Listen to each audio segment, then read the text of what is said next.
పై కదలిక త్వరలోనే పీసీసీ కార్యవర్గాన్ని ప్రకటించనున్న అధిష్టానం. మంత్రివర్గ విస్తరణపై సమాలోచన నేడు మరొకసారి భేటీ. సో మనం చూసుకున్నట్లయితే ఈరోజు కీలక భేటీ అయితే అవుతుందన్నమాట. ప్రభుత్వం రాష్ట్ర కార్యనిర్వాహక వర్గానికి తుది రూపు ఇస్తున్నారు. అతి త్వరలోనే కాంగ్రెస్ అధిష్టానం జాబితా ప్రకటించనున్నట్టు తాజా సమాచారం అయితే వస్తుంది.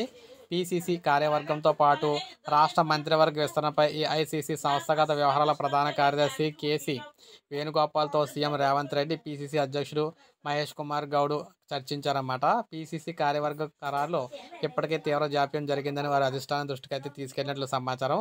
మంత్రివర్గ విస్తరణ, పార్టీ పదవులు ఆశిస్తున్న ముఖ్య నేతల గురించి కూడా చర్చిస్తున్నట్లు కాంగ్రెస్ వర్గాలు అయితే చెబుతూ ఉన్నాయి. మంత్రివర్గ విస్తరణ చేపడితే ఏ సామాజిక వర్గాలకు పదవులు ఇవ్వాలనే అంశంపై కూడా చర్చించారు. వర్కింగ్ ప్రెసిడెంట్లతో ఎమ్మెల్యే, ఎంపీలు కూడా మీటింగ్లు అయితే పెట్టడం అయితే జరిగిందనమాట.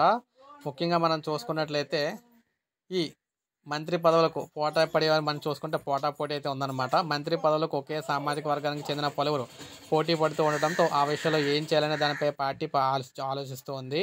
తెలంగాణలో మాదిగల జనాభా ఎక్కువగా ఉన్న పదవులు తక్కువగా వచ్చాయని, మంత్రివర్గ విస్తరణలో తప్పనిసరిగా అవకాశం ఇవ్వాలని కోరుతూ ఆ సామాజిక వర్గానికి చెందిన ఎమ్మెల్యేలు ఇటీవల సీఎం రేవంత్ రెడ్డికి వినతిపత్రం అందించారు. ఎస్సీ వర్గీకరణ దేశంలోనే తొలిసారిగా తెలంగాణలో అమలు చేస్తున్నందున మాదిగలకు మంత్రి హక్కులు అంటే పదవులు దక్కాలని వారైతే విన్నవిస్తున్నట్లు తెలుస్తుంది. ఈ విషయాన్ని అధిష్టానం దృష్టికి సైతం తీసుకెళ్లాలంటూ వర్గానికి అయితే చెప్తున్నారన్నమాట. మొత్తంగా ఎంపీ, ఎమ్మెల్సీ టికెట్ల కేటాయింపులో కూడా తమ వర్గానికి న్యాయం జరగలేదని, మంత్రివర్గ విస్తరణలో కూడా సర్దుబాటు చేయాలని చెప్పి కోరుతున్నట్లు తెలుస్తుంది. మంత్రివర్గ విస్తరణ చేపడితే బీసీ, ఎస్సీ, ఓసీ, మైనారిటీలకు ఒక్కొక్క పదవి ఇచ్చే అవకాశం అయితే ఉందని చెప్తున్నారు. సో ఈ విధంగా మనం చూసుకుంటే ఈరోజు మళ్ళీ మీటింగ్ అయితే జరుగుతుంది సాయంత్రం. సో దాన్ని బట్టి మనకి క్యాబినెట్ విస్తరణ అయితే ఫైనల్ అవుతుందన్నమాట. సో ఇది అప్డేట్. ఒక లైక్ చేయండి, సబ్స్క్రైబ్ చేసుకోండి, మన ఛానల్ సబ్స్క్రైబ్ చేసుకోండి.